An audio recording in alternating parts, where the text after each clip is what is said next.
Hello दोस्तों, नमस्कार। अक्सर आप लोग ट्रेन में ट्रेवल करते ही होंगे, तो क्या आपने कभी नोटिस किया कि जो ट्रेन का व्हील होता है वो लोहे का बना होता है, जबकि कार या बाइक उन सब का जो व्हील होता है उसमें रबड़ के टायर लगाए जाते हैं। इसके पीछे का रीज़न क्या है कि हम ट्रेन में लोहे का ही व्हील लगाते हैं। तो आज की वीडियो में हम यही जानने वाले हैं। साथ ही में हम आपको ये भी बताएंगे कि ट्रेन मुड़ती कैसे है। जबकि आप ट्रेन का ट्रैक देखेंगे तो वो जाके बेंड होती है, कर्व में होती है, लेकिन ट्रेन में कोई हैंडल तो होता नहीं कि जिससे हम मोड़ लें। तो वो कैसे मुड़ती है, साथ ही हम इस वीडियो में ये भी जानने वाले हैं। ट्रेन में जो हम लोहे का व्हील लगाते हैं वो इसलिए लगाते हैं जिससे कि उसका रोलिंग फ्रिक्शन, ट्रेन के व्हील का रोलिंग फ्रिक्शन कम हो जाए। रोलिंग फ्रिक्शन कम होने से उसमें जो मूविंग कराने के लिए जो फोर्स लगेगा वो कम लगेगा। जबकि रबड़ में फ्रिक्शन ज़्यादा लगता है, उसे मूव कराने के लिए ज़्यादा हमें फोर्स देनी पड़ेगी। फॉर एग्जांपल के लिए हम लोग बचपन में रेलवे की ट्रैक कुछ इस तरह का देखते होंगे। इसमें हम लोगों ने देखा होगा कि जो दो लोग होते हैं यहाँ से पुश करते हैं, कुछ दूरी तक पुश करते हैं, जो स्पीड तेज़ हो जाती है तो बैठ जाते हैं, लेकिन उसके बाद बहुत दूर तक चलती है।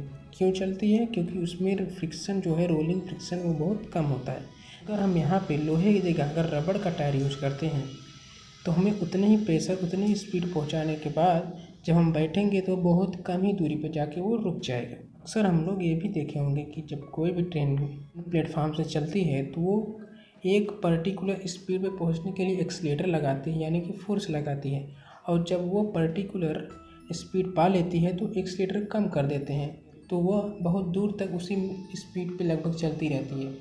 तो उससे क्या होता है कि हमारा फ्यूल भी बच जाता है और रनिंग कास्ट भी बच जाता है।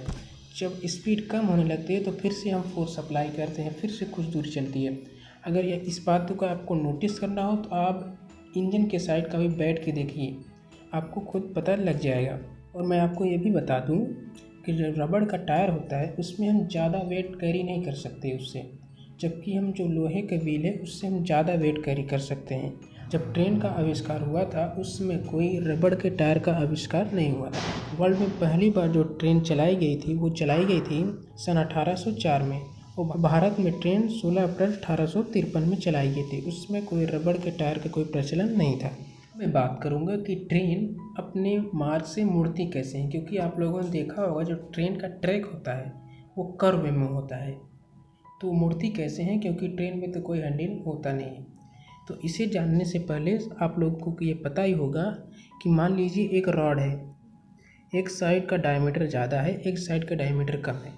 जब हम इसे रोल कराएंगे तो इस डायरेक्शन में रोल करेगा, क्योंकि इसका डायमीटर कम है, इसका डायमीटर ज़्यादा है। जब रोल कराएंगे तो आरपीएम तो सेम रहेगा, लेकिन ये जो बड़ा वाला डायमीटर है ये डिस्टेंस ज़्यादा ट्रेवल करेगा और छोटा वाला डिस्टेंस जो है कम ट्रेवल करेगा। इसी प्रिंसिपल पर ट्रेन जो है मुड़ती हैं। तो मैं आपको यहाँ बता दें, अब आप यहाँ फिगर में देखिए। मान लीजिए कि ट्रेन इस साइड से आ रही है, ऐसे मुड़ेगी। जब इस साइड में मुड़ेगी तो जो सेंट्रीफ्यूगल फोर्स लगेगा वो इस डायरेक्शन में लगेगा। इस डायरेक्शन में लगेगा कि यानी कि जो ट्रेन है वो इस डायरेक्शन में शिफ्ट होने की कोशिश करेगी।